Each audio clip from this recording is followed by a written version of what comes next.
All right, what's going on, you guys? Nick here with Nick Strength and Power, and wow, we witnessed history tonight. This was one of the most exciting Olympias I think I've ever seen. I think it was one of the hardest predict Olympias that I've ever seen, and it was a battle to the very end. But I think the end result was so deserved. Hadi Choopan wound up winning the 2022 Mr. Olympia. Since 2019, Hadi has been the most conditioned guy in the Olympia lineup. I think since 2019, you could have made an argument at each one of those Olympias, 19, 20, and 21, for Hadi to be higher than he was, and he was in third place on multiple occasions, so he would have been top two, or winning the show. I think a lot of people have argued that Hadi could have won some of those Olympias based on his just incredibly consistent conditioning. So this, to me, is a really feel-good moment, even though Ramy, the defending champion, placed very low, and we're going to talk about that, of course, in a minute. But I do think this is a very celebratory moment because, honestly, this really is a long time coming for Hadi Choopan.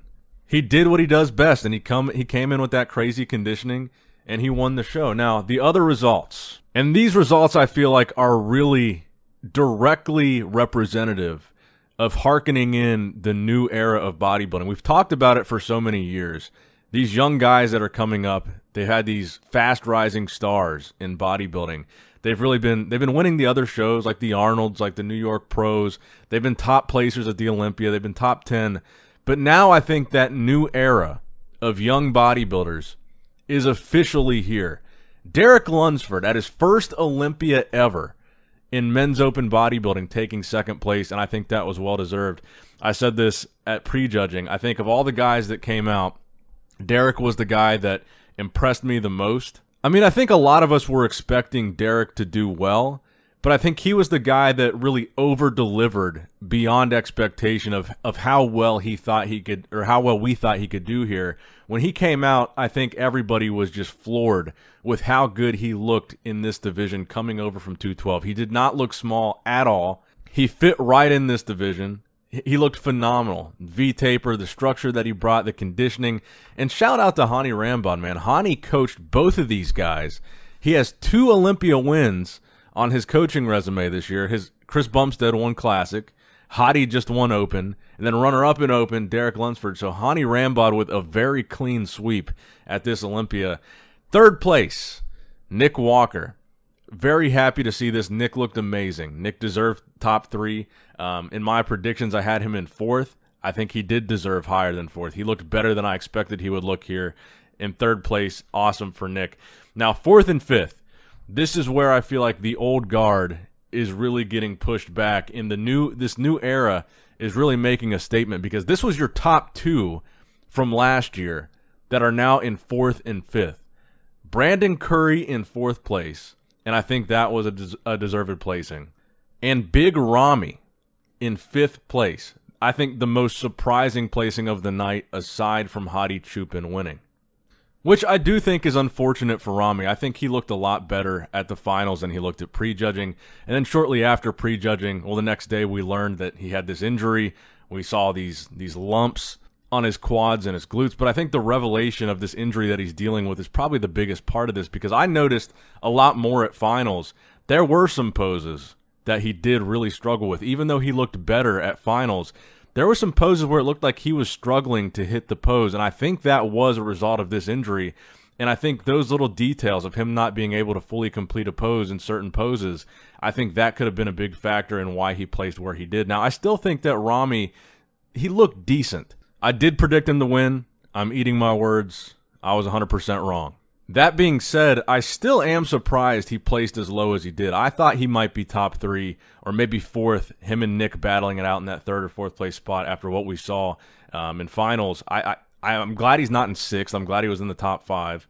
But I really did feel like he didn't look horrible. I'm surprised they knocked him as hard as they did because of the fact, like I said, this is not a typical circumstance for a reigning Mr. Olympia. There's definitely been reigning Mr. Olympias that have come in and lost their title. It happens.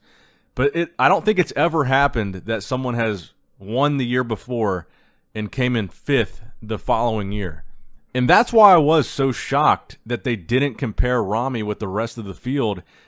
like as much as they did the other guys. They kept him in the same position, didn't move him from the end.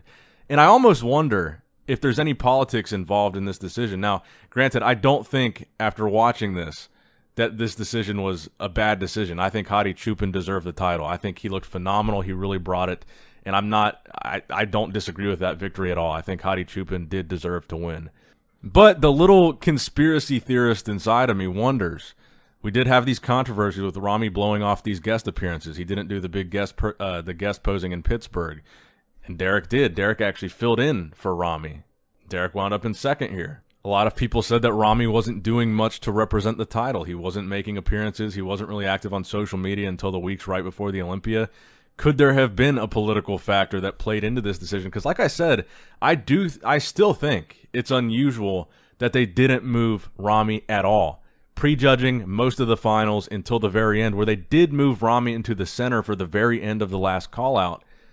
But to not, I just think it's weird to leave the defending champion on the outside, because like I said, if you're going to make that decision to drop him that low, I would have thought you'd been comparing him more to make sure that was the correct decision. Because this is, make no mistake, this is history that we're witnessing right here. Ramy placing this low and Hadi winning. This is a really big moment for bodybuilding, and seeing Nick Walker and Derek Lunsford, like I said, doing as well as they did, and then, you know, Ramy and Brandon on the outside looking in of that top three is a big deal. And this Olympia really delivered. This is what I wanted to see. This was exciting. This was a great result. And like I said, like we all said going into this, this was the most wild card, anything can happen Olympia, based on that competitor list, based on the guys that were doing this show. And we got a wild card, anything can happen result. We got a break from the norm. We got a brand new champion, a brand new top three. We got a guy that has never competed in Open as the runner-up. We got Nick Walker in third place, brand new, first time in the top three at the Olympia. I should also mention, as far as the top 10 go, you also had Bonac, Andrew Jacked, Rafael Brandau, and Hunter Labrada in there, and Michael Krizo and Ian Valier wound up outside of the top 10. So those were two guys that were in the conversation that ended up not placing within the top 10. But I hope you guys are excited, because this is the Olympia that we wanted to see. A wild card, anything could happen, and certainly anything did happen. Now also, the Classic Physique results. Classic Physique, not a huge surprise here in terms of the winner. Chris Bumstead wound up winning. Ramon Dino wound up in second. That was pretty expected based on what we saw at prejudging. They had a top two call-out of just Ramon and Chris. And that was one of the things, if you look at Men's Open bodybuilding, that's one of the things that made Men's Open so exciting and such a surprise, because typically we get a call-out like that in Men's Open. We get a top two or a top three, and we get an idea of who that top three is. But in this Olympia, all you had was a top six call-out. The first call-out and the last call-out both had 6 guys in it, unlike Classic Physique, where we kind of know the result because there was only 2. So that made Men's Open even more exciting. In third place, Urs Kausinski. Fourth place, Breon Ainsley. And in fifth place, Mike Sommerfeld. Surprisingly, Terrence Ruffin finishing outside of that top 5. I'm assuming he was in 6th. I'm going to do a little bit more in-depth analysis tomorrow when I have the scorecards, but just off the top of my head, I think Urs looked a little off compared to how I would have liked to see the conditioning. I think the conditioning could have been tighter, and I think it looked tighter in some of the updates that we saw, and I think he would have been pushing Ramon a little bit harder had his conditioning been a little bit tighter. So I think Urs's conditioning, for whatever reason, may have slipped a little bit. I think Breon actually looked really impressive. Even though he took 4th, he deserved it. I mean, he did deserve to place over Terrence. His conditioning was better than Terrence, and I think the reason Terrence was outside of that top 5 was lack of conditioning. He looked pretty soft, and I think that was the biggest explanation for why he placed where he did. But I got to give Breon credit here. Even though he was 4th, very good conditioning, very complete, and just overall, not a bad way to go out. He is going to be going to 212. This was his final Classic Physique Olympia. But this Classic Physique Olympia, not super controversial, not super surprising. Chris Bumstead looked phenomenal. He deserved the victory. Bigger than ever, better than ever. Same conditioning, better conditioning, whatever you want to say. Chris Bumstead is just a world-class Classic Physique athlete. And Flex Wheeler asked Chris in an interview after the Classic Physique Awards would you ever consider going over to Men's Open, putting on 20, 30 pounds? And Chris kind of laughed it off and said, no, the only way I would ever do that is if it was just for fun and I was like 4 weeks out from another classic show. So I don't think we ever will truly see a foray into Men's Open bodybuilding from Chris Bumstead, as exciting as that would be. But we now do have the first ever 4-time Classic Physique Olympia champion, Chris Bumstead, the most successful in this young division Classic Physique champion of all time. Very, very impressive. So I'm sure there's going to be a lot to say about these results, especially Men's Open bodybuilding. Very surprising results.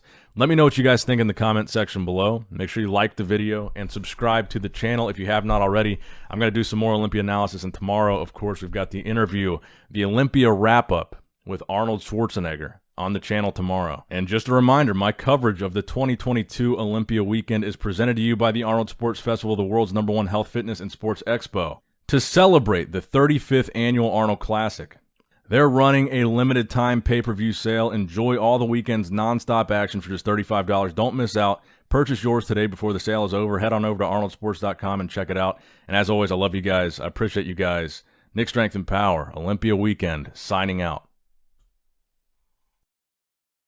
I think that every bodybuilder has something unique.